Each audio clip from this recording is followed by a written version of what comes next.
Faridabad sector 12 लघु सचिवालय पर तमाम कांग्रेसी नेताओं ने किया अनोखा प्रदर्शन। जी हां, आपको बता दें कि देश में लगातार बढ़ती महंगाई और खाद्य पदार्थों पर लगाए गए जीएसटी के बाद आज प्रदेश भर में कांग्रेस पार्टी सड़कों पर उतर कर आई और भारतीय जनता पार्टी के खिलाफ जमकर नारेबाजी की। पर आपको बता दें कि फरीदाबाद सेक्टर 12 लघु सचिवालय पर तमाम कांग्रेसी नेताओं ने आज अनोखा प्रदर्शन किया। बिना गैस के रोटी बनाते दिखाई दे रहे फरीदाबाद के कांग्रेसी नेता जो आज भारतीय जनता पार्टी के खिलाफ सड़कों पर उतरे हैं। इन लोगों का कहना है कि सरकार ने लगातार महंगाई इस कदर बढ़ा दी है कि अब आम आदमी का रोटी खाना भी मुश्किल हो गया है। इसी को लेकर फरीदाबाद के कांग्रेसी नेता अपने साथ आटा और चूल्हा लेकर आए और उन्होंने बिना तेल नमक मिर्ची की सब्जी बनाने का प्रयास किया। कांग्रेसी नेताओं का कहना है कि सरकार ने खाद्य पदार्थों पर भी जीएसटी टैक्स लगाकर आम जनता की कमर तोड़ रख दी है। इसी को लेकर आज पूरे प्रदेश भर में कांग्रेसी कार्यकर्ता और नेता भारतीय जनता पार्टी के खिलाफ जमकर नारेबाजी करते दिखाई दे रहे हैं। देखो, सन 47 में देश आजाद हुआ। आज 2022 से कितनी केंद्र में सरकार आई और गई। कभी भी दूध पे, दही पे, पनीर पे, छाछ पे, लस्सी पे, घी पे, मक्खन पे, कपड़े पे और स्टेशनरी पे, बच्चों की कॉपी किताब पे किसी पे भी जीएसटी नहीं लगी। लेकिन इन्होंने जीएसटी लगा के दिखा दिया ये टलकसाई है। आज देखो, हमारे पास सिलेंडर नहीं है, हमारे पास चूल्हा नहीं है, हमारे पास तेल नहीं है, हमारे पास मसाले नहीं है। आज इतनी महंगाई आ गई, हम उसके खिलाफ प्रदर्शन कर रहे हैं। आज गेहूं और आटे के दाम इतने महंगे हो गए हैं कि आज गरीब आदमी के पास आटा भी नहीं है रोटी बनाने के लिए। और पहले गरीब आदमी दाल खा सकता था, आज दाल भी 100-150 रुपए किलो हो गई है। तो आज दाल भी हम लोग नहीं खा सकते हैं। इसीलिए आज हम आपके माध्यम से ये कहना चाहते हैं कि इतनी महंगाई हो गई है कि सभी सब्जियां महंगी हो गई, वो नहीं खा सकते।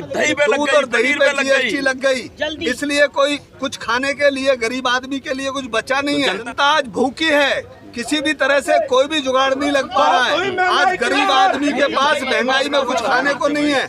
बेरोजगारी इतनी है, ये सब बेरोजगार, ये महंगाई अब भाजपा सरकार ने, मोदी और खट्टर सरकार ने महंगाई बढ़ा दी। आज तेल 150 रुपए किलो है, लीटर है। पेट्रोल डीजल 100-150 रुपए हो रहे हैं। 2 आदमी अमीर हो रहे हैं। जो मोदी जी के खास दोस्त हैं, 2 आदमी अडानी और अंबानी, वो तो 100 गुना पहुंच गए और बाकी का गरीब से गरीब होता जा रहा है, मिडिल क्लास गरीब होता जा रहा है। आज हालात बहुत खराब हो चुके हैं। ये मोदी सरकार में व्यापक भ्रष्टाचार, देश में बढ़ती महंगाई, बेरोजगारी और केंद्रीय एजेंसियों के दुरुपयोग, इस सबके विरोध में लगातार कांग्रेस प्रदर्शन कर रही है।